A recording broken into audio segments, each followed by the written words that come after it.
चक्षुरुन्मिलितं येन तस्मै श्रीगुरुवे नमः। श्रीचैतन्यमनोभीष्टं स्थापितं येन भूतले स्वयं रूपा कदा मह्यं ददाति स्वपदान्तिकं।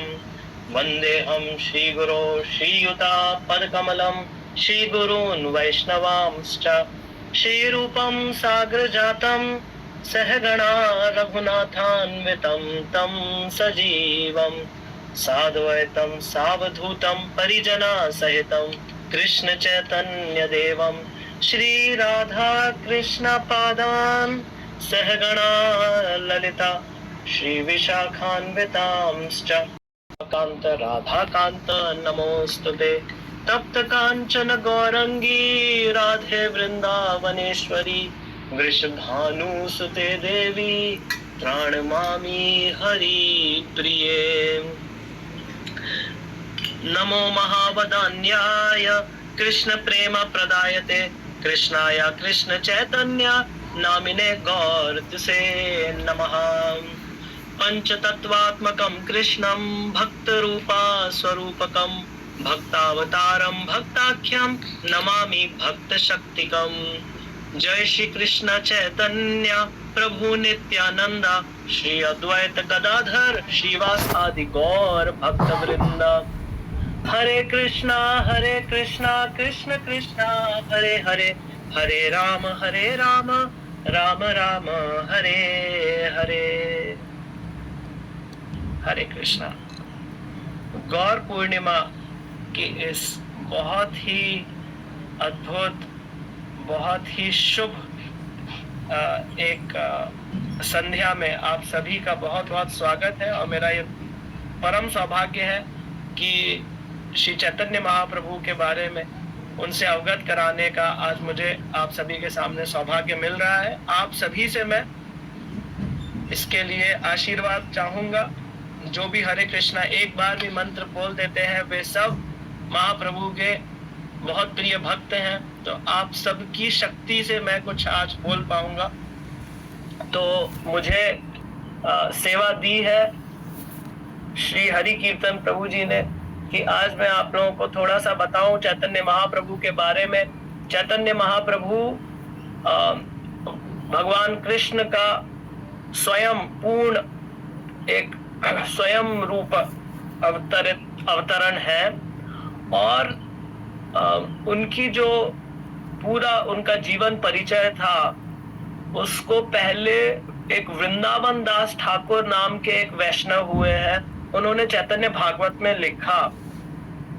उसके बाद भी इतनी सारी लीलाएं हैं चैतन्य महाप्रभु की मतलब अलग अलग लोगों ने अलग अलग लीलाएं अलग अलग समय पे देखी।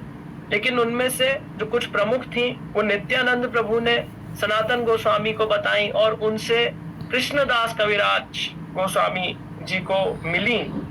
और इसलिए कई भक्तों ने कृष्णदास कविराज गोस्वामी जी से यह अनुरोध किया कि वे भी चैतन्य महाप्रभु की जीवन काल के ऊपर उनकी लीलाओं के ऊपर एक संकलन करें। उस वक्त कृष्णदास कविराज गोस्वामी महाराज बहुत बूढ़े हो चुके थे एंड इट वॉज इनकंसीवेबल। वो सोच भी नहीं सकते थे कि कैसे वो ये पूरी किताब लिख पाएंगे। तो जो उन्होंने लिखी है बुक शास्त्र वो है श्री चैतन्य चरितामृत।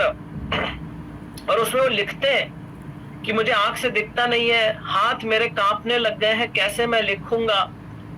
ये केवल महाप्रभु के ही थ्रू हो सकता है। और श्री वृंदावन दास ठाकुर ने ऑलरेडी चैतन्य भागवत में जो जो लीलाएं लिख दी हैं महाप्रभु की उनको मैं टच नहीं करूंगा, जो दूसरी है वो सारी मैं लिखूंगा।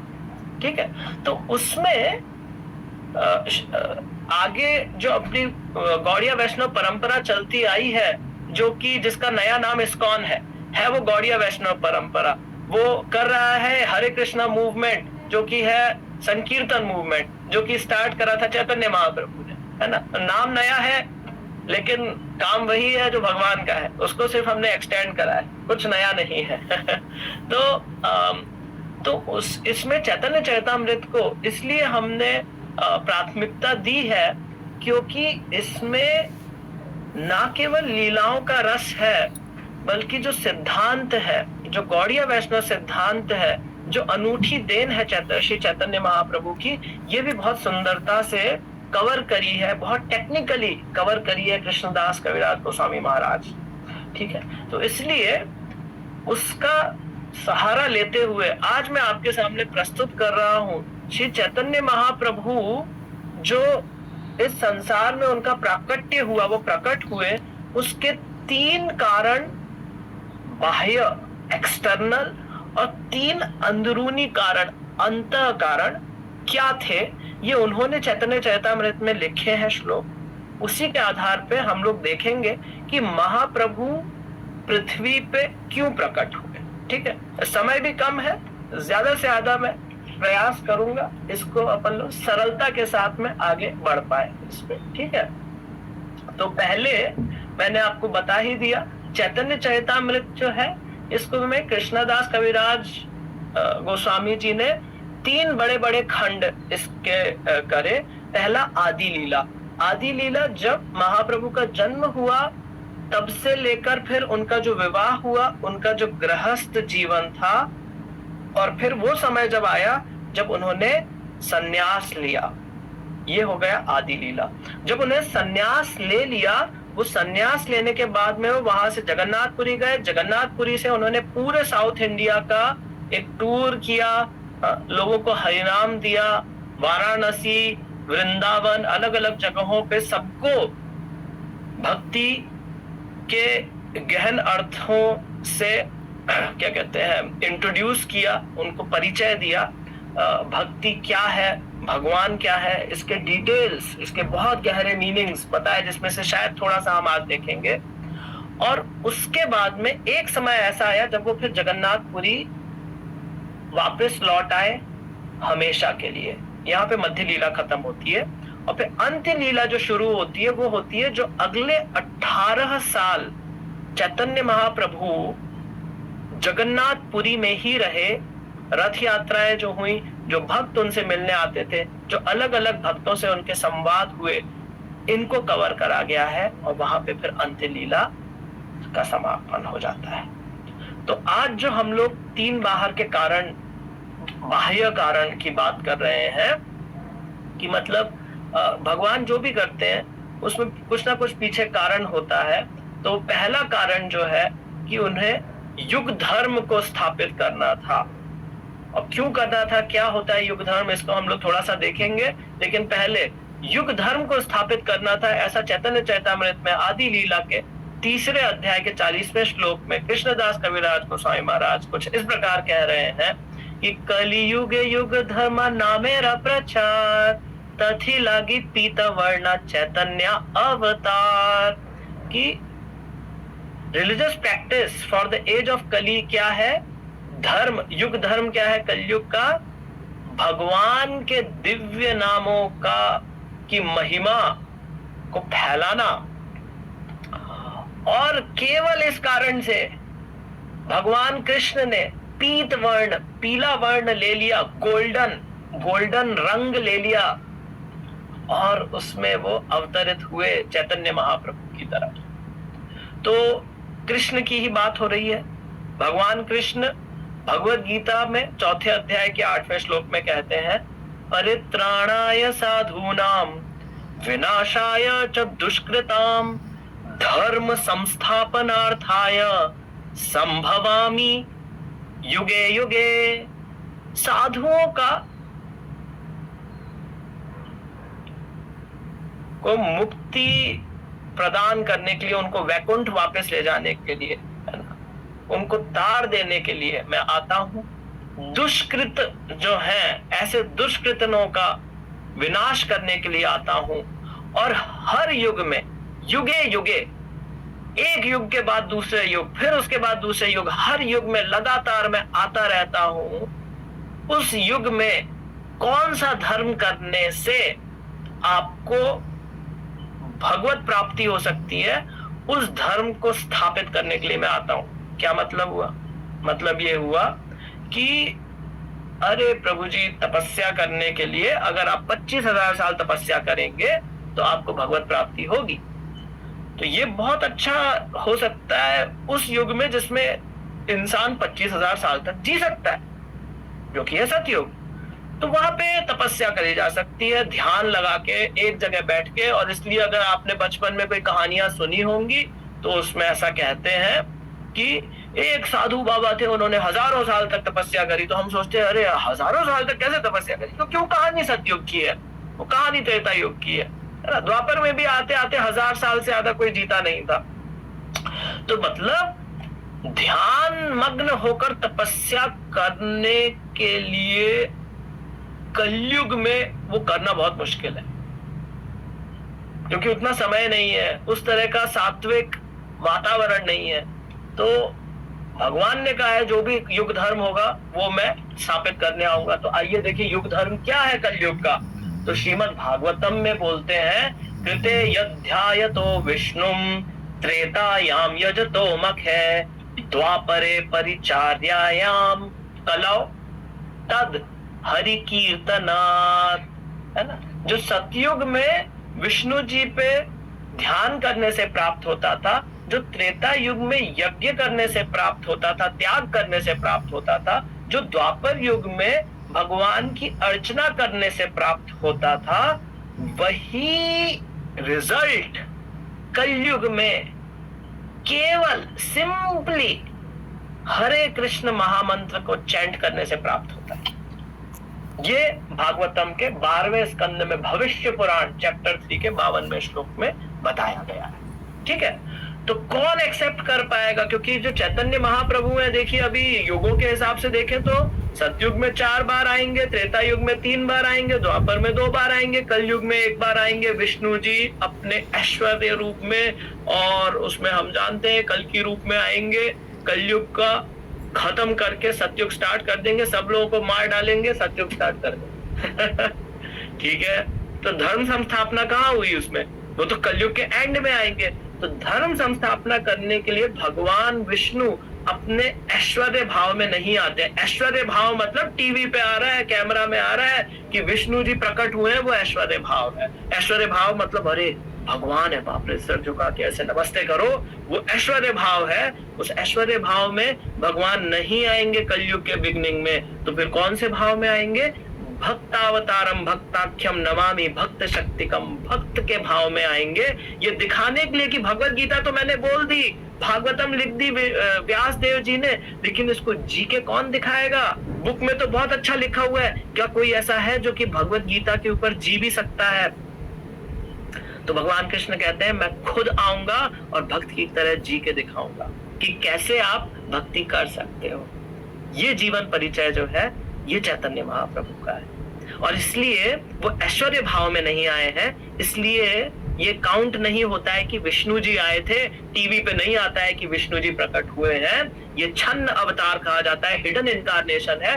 तो कौन इस हिडन इनकारनेशन को जान पाएगा? उसका उत्तर भी श्रीमद् भागवतम में दिया हुआ है कि कृष्णा वर्णम त्विषा कृष्णम संगोपंगास्त्र पार्षदम यज्ञ संकीर्तन प्रायर यजंती ही सुमेधसः, कि कलयुग में जो बुद्धिमान लोग भगवान कृष्ण की भक्ति करेंगे, उन लोगों में जो श्रद्धा होगी, उसके बलबूते पे, उसके बल पे वो चैतन्य महाप्रभु के भगवत स्तर को जान पाएंगे।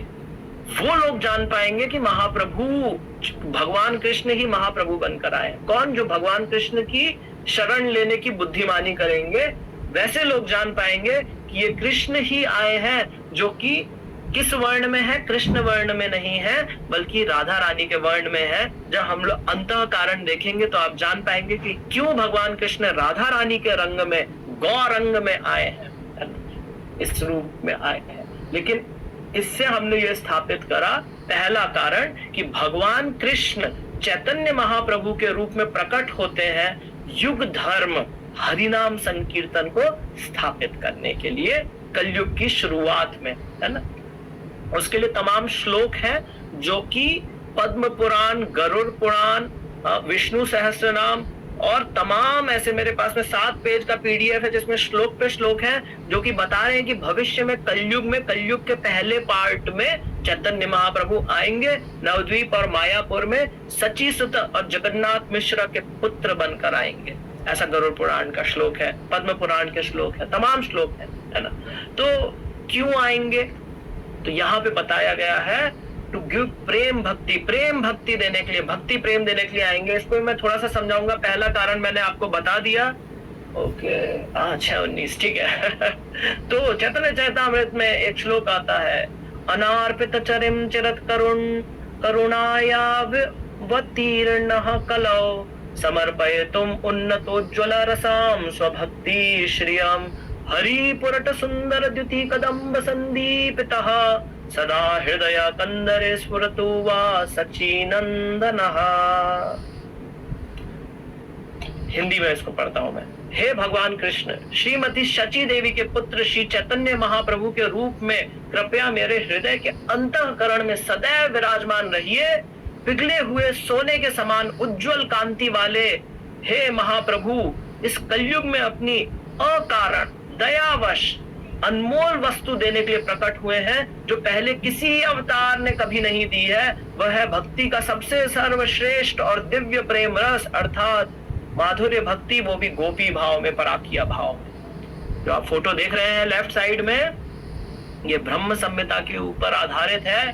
ब्रह्म संहिता वह ग्रंथ है जिसको चैतन्य महाप्रभु, जैसा मैंने बताया मध्य लीला में वो गए थे, साउथ इंडिया का टूर करा था। तो साउथ के एक मंदिर में ऐसा था जहाँ पे देवी देवता की आर्च विग्रह होती है, भगवान की आर्च विग्रह होती है, वहां पे ग्रंथ रखे हुए, ग्रंथों की पूजा होती थी। अंदर जाना अलाउड नहीं था, लेकिन क्योंकि चैतन्य महाप्रभु संन्यास ले चुके थे इसलिए उनको अंदर जाने दिया, उनको अलाउ किया। और जब वो वहां अंदर गए तो उन्हें ब्रह्म संहिता मिली जिसके पहले 5 अध्याय तो फट चुके थे, वहां पे थे ही नहीं उसके पन्ने, और 5वें अध्याय से शुरू हो रहा था और वहां से डिस्क्रिप्शन दिया हुआ था यूनिवर्स के बाहर क्या होता है, ब्रह्मांड के बाहर क्या होता है, ब्रह्मा जी बता रहे हैं।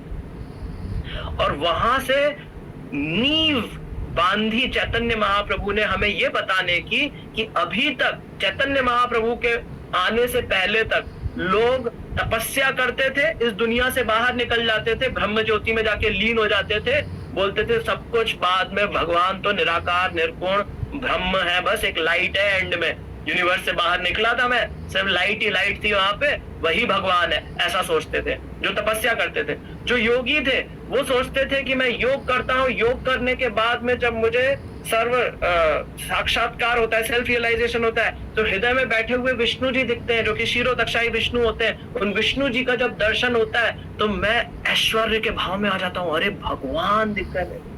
100 बार दंडवत, पैर छुओ, कोने में जाके लक्ष्मी जी के साथ में किचन में हाथ बटा के सेवा करूंगा निरंतर काल के लिए, दास के भाव, दास्य रस, भक्ति का दास्य रस। भगवान है और मैं उनका दास हूं, ये ऐश्वर्य भाव है। नरसिम्हा भगवान, क्या आप कभी कल्पना कर सकते हैं नरसिम्हा भगवान बैठे हुए और आप उनके गले में जाके हाथ डाल दें, बहुत अच्छे दोस्त है मेरे? नहीं कर सकते। ये रस केवल, हाँ, ये रस कृष्ण ने दिया है। ये कृष्ण के साथ में जो गोप कुमार हैं जो कर सकते हैं, ये इनसे पहले के युगों में अवेलेबल ही नहीं था। कैसे कोई पूजा करके साक्ष्य रस के बारे में सोच भी पाएगा भगवान के?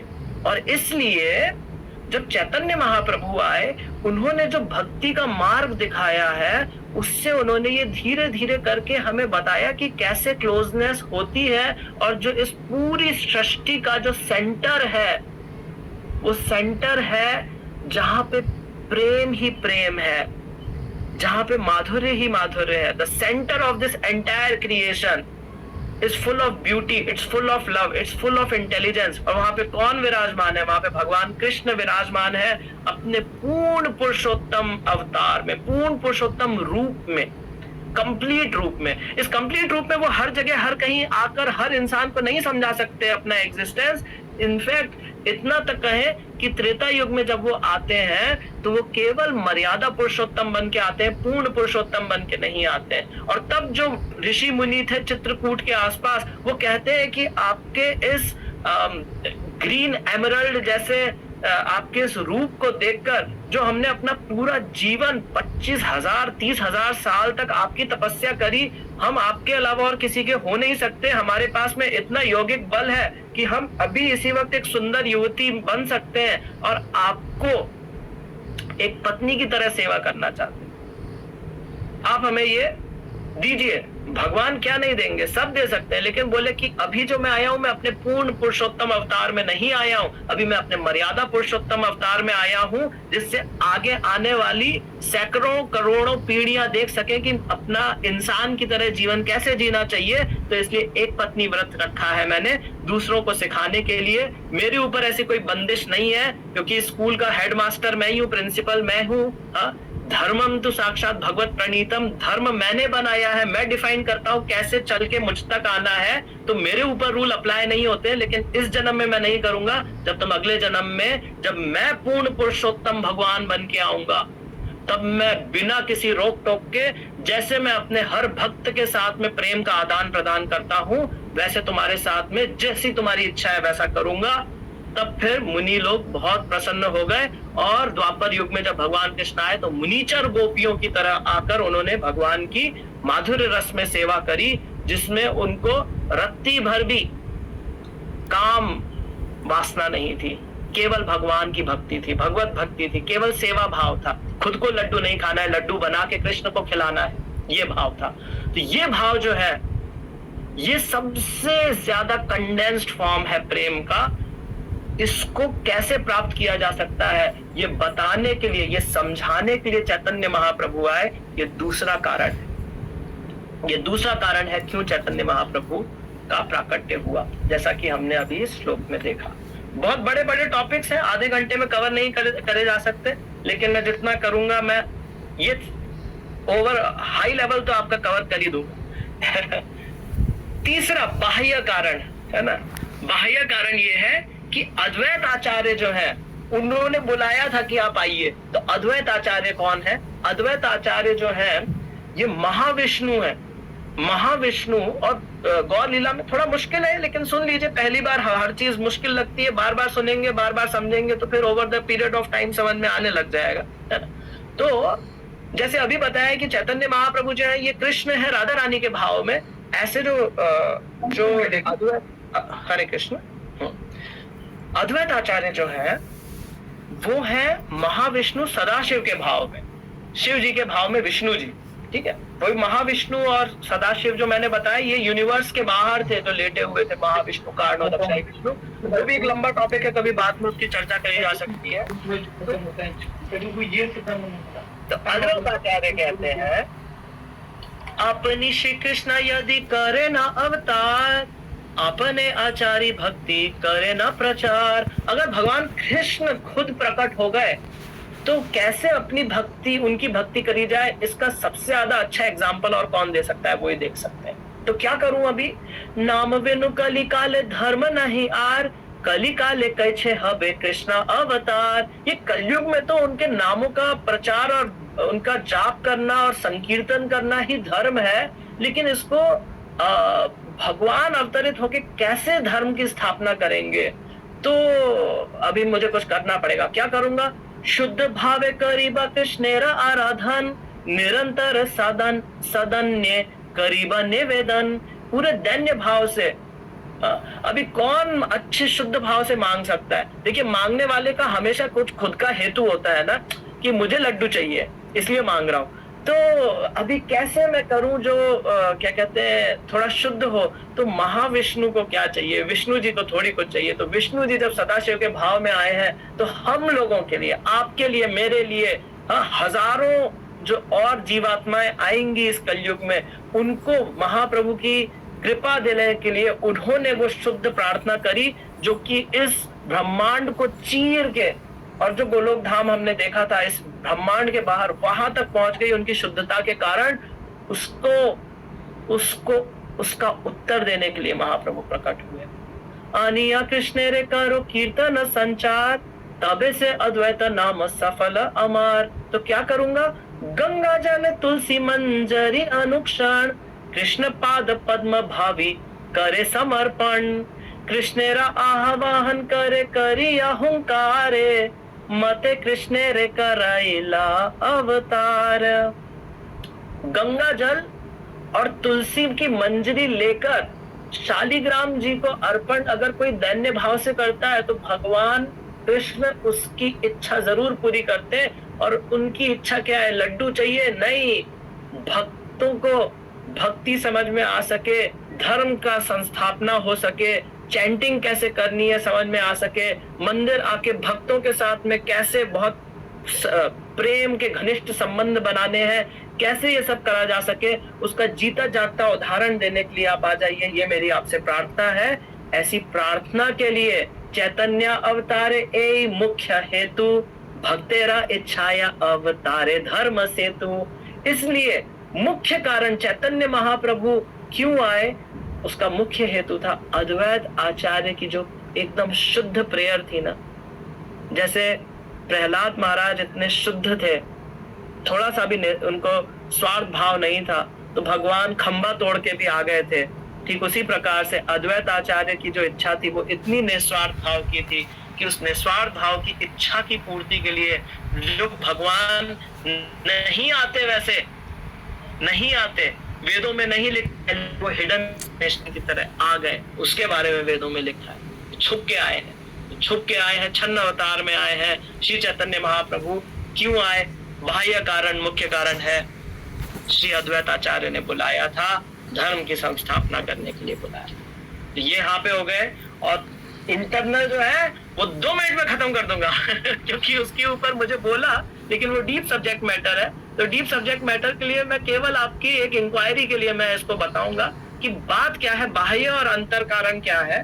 बाह्य कारण है कि भगवान आ रहे हैं जीवों की का भला करने के लिए, धर्म संस्थापना करने के लिए, भक्ति रस कैसे प्राप्त कर सकते हैं, गोलोक में कैसे एंट्री मिल सकती है, भगवान के दोस्त बन के कैसे बैठ सकते हैं वैकुंठ लोक में, भगवान के फ्रेंड बन के, भगवान के रोमांटिक लवर, माधुर्य लव रस में राधा रानी के साथ में बैठ के भगवान की माधुर्य में रोमांटिक तरीके से कैसे सेवा कर सकते हैं। ये सब देने के लिए एक जीव आत्मा को जिसका हक, जिसका अधिकार स्वर्ग जाने का भी नहीं है, स्वर्ग जाने के लिए भी पूरा जीवन आपका अगर सुबह से लेकर शाम तक दूसरों के लिए समर्पित है, तब स्वर्ग में जाने का थोड़ा सा चांस होता है ना। क्यों? मतलब जाएंगे। देवता मतलब जो देने के लिए बैठा है, लेवता मतलब जो लेने के लिए बैठा है। तो जिसका जीवन पूरी तरीके से निस्वार्थ है, उसको थोड़ा पॉसिबिलिटी होता है कि उसको स्वर्ग में एंट्री मिलेगी। हम लोग तो ऐसे ही बोल देते हैं, अच्छी भावना के कारण बोलते हैं किसी का स्वर्गवास हो गया।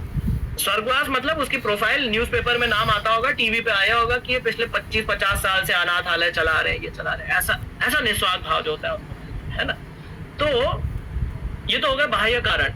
इंटरनल कारण ये है, पहला कारण कि राधा रानी को जब भगवान ने देखा तो बोले अरे राधा रानी का क्या प्रेम है।